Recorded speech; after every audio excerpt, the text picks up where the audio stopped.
വഖഫ് നിയമ ഭേദഗതി ബില്ല് മുനമ്പം ജനതയ്ക്ക് ആശ്വാസമെന്ന് സീറോ മലബാർ സഭ വക്താവ് ഫാദർ ആന്റണി വടക്കേക്കര. വഖഫ് ഭേദഗതിക്കുള്ള പിന്തുണ ഏതെങ്കിലും രാഷ്ട്രീയ കക്ഷികൾക്കോ മുന്നണിക്കോ ഉള്ള പിന്തുണയല്ലെന്നും ഫാദർ ആന്റണി വടക്കേക്കര പറഞ്ഞു.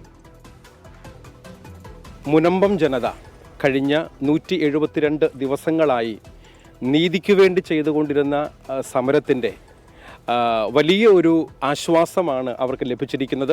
ഈ കാര്യത്തിൽ വഖഫ് നിയമത്തിൻ്റെ ഭേദഗതി നമ്മൾ അനുകൂലിക്കുന്നു, പിന്തുണയ്ക്കുന്നു എന്ന് കരുതി ഇതേതെങ്കിലും രാഷ്ട്രീയ പാർട്ടികൾക്കോ മുന്നണികൾക്കോ ഉള്ള ഒരു പിന്തുണയായി ആരും വ്യാഖ്യാനിക്കരുത്. ജനപ്രതിനിധികൾ, MP-മാർ, ലോക്സഭയിൽ സംസാരിച്ചവരുടെ എല്ലാവരുടെയും ഇൻ്റർവെൻഷൻസ് ഞാൻ കണ്ടിരുന്നു. അവരുടെ എല്ലാവരുടെയും സംസാരങ്ങളിൽ പ്രധാനമായും മുനമ്പം ജനതയുടെ നികുതി അടയ്ക്കാനും കൈവശാവകാശ രേഖ സ്വന്തമാക്കാനും ഉള്ള അവകാശം സംരക്ഷിക്കപ്പെടണമെന്ന് തന്നെയാണ് അവരെല്ലാവരും സംസാരിച്ചത്.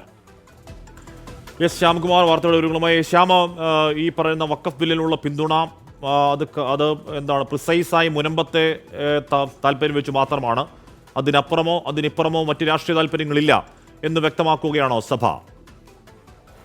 കാശ്മീർ തീർച്ചയായും. കാരണം മുനമ്പത്തേത് ഒരു ജനതയുടെ നീതിക്ക് വേണ്ടിയുള്ള നിലവിളി എന്നാണ് സഭാ നേതൃത്വം വ്യക്തമാക്കിയിരുന്നത്. ആ നിലവിളിക്കൊപ്പം സഭാ നേതൃത്വം നിന്നു. ഒടുവിൽ സർക്കാർ അതിന്റെ ചുമതല നിർവഹിച്ചു. പക്ഷേ ഈ ഘട്ടത്തിൽ അത് ഒരു രാഷ്ട്രീയ കക്ഷിക്കോ അല്ലെങ്കിൽ ഒരു മുന്നണിക്കോ ഉള്ള പിന്തുണയായാലും വ്യാഖ്യാനിക്കേണ്ട, അങ്ങനെ ഒരു നിലപാട് സഭ ഒരു കാലഘട്ടത്തിലും സ്വീകരിച്ചിട്ടില്ല എന്നും സഭാ വക്താവ് തന്നെ പറയുന്നു. ഓരോ കാലഘട്ടത്തിലും ഭരണകൂടങ്ങളെ എതിർക്കേണ്ടപ്പോൾ എതിർത്തും അനുകൂലിക്കേണ്ടപ്പോൾ അനുകൂലിച്ചും തന്നെയാണ് സഭ മുന്നോട്ട് പോയത്. ഒരു കക്ഷിയുമായും സഭയ്ക്ക് ഒരു പ്രത്യക്ഷത്തിലെ പിന്തുണയോ അല്ലെങ്കിൽ അകൽച്ചയോ ഇല്ല എന്നും അവർ പറയുന്നുണ്ട്. നിലവിൽ സർക്കാർ ചെയ്തത് അതിന്റെ കടമയാണ്. രാജ്യത്തെ ഭരണഘടനയെ വെല്ലുവിളിക്കുന്ന ഒരു നിയമത്തിനെതിരായി സർക്കാർ പുതിയൊരു നിയമം കൊണ്ടുവന്നു. അതിനെ സഭ പിന്തുണയ്ക്കുന്നു. ഭരണഘടന പൗരന് നൽകുന്ന അവകാശങ്ങളെ ചോദ്യം ചെയ്ത നിയമത്തെയാണ് നിലവിൽ ലോക്സഭയിലൂടെ ഇല്ലാതായിരിക്കുന്നത്. ഇനി രാജ്യസഭയിൽ ആ ബില്ല് അവതരിപ്പിച്ച് പാസ്സായി കഴിയുമ്പോൾ അതിന്റെ കൂടുതൽ കാര്യങ്ങൾ വ്യക്തമാക്കാമെന്നും സഭാ നേതൃത്വം പറയുന്നുണ്ട്. ഏതായാലും സമരം 173-ാം ദിവസമാണ് ഇന്ന് മുനമ്പത്ത് തുടരുന്നത്.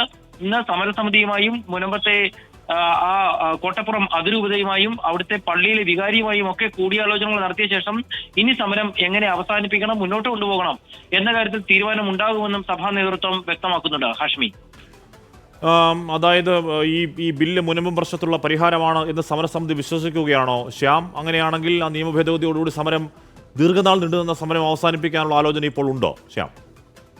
കാശ്മീർ നിലവിൽ ഇതുമായി ബന്ധപ്പെട്ട സമരസമിതി ഒരു നിലപാട് വ്യക്തമാക്കിയിട്ടില്ല. അതുതന്നെയാണ് സഭാ വക്താവും പറയുന്നത്. ഇതൊരു കൂടിയാലോചനയ്ക്ക് ശേഷം മാത്രം ഉണ്ടാകേണ്ട തീരുമാനമാണ്. അതുകൊണ്ട് തന്നെ കോട്ടപ്പുറം രൂപതയുമായും സമരസമിതിയുമായും അവിടുത്തെ പ്രദേശവാസികളുമായും ചർച്ച നടത്തും. അതിനുശേഷം മാത്രമാകും സമരം ഏത് രീതിയിൽ ഇനി മുന്നോട്ട് കൊണ്ടുപോകണമെന്നോ അവസാനിപ്പിക്കണമോ എന്നുള്ള കാര്യത്തിൽ തീരുമാനം ഉണ്ടാകുകയുള്ളൂ. ഏതായാലും മുനമ്പം വിഷയത്തിന് ഈ ബില്ല് നിയമമാകുന്നതോടുകൂടി ശാശ്വത പരിഹാരം ഉണ്ടാകുമെന്ന വിശ്വാസം തന്നെയാണ് സഭയ്ക്കും മുനമ്പത്തെ ജനതയ്ക്കുമുള്ളത്. അതുകൊണ്ട് തന്നെ അക്കാര്യത്തിൽ ഒരു അന്തിമ തീരുമാനം ഉണ്ടാകുന്നതോടുകൂടി നേരത്തെ ഹാഷ്മി പറഞ്ഞതുപോലെ ഈ സമരം ഒരുപക്ഷെ അവസാനിക്കാനുള്ള ഒരു സാധ്യതയിലേക്കും പോകുന്നുണ്ട്. ഓക്കെ, ശ്യാംകുമാറാണ് ആ വാർത്തയുടെ വിവരങ്ങൾ മുനമ്പത്ത് നൽകിയത്.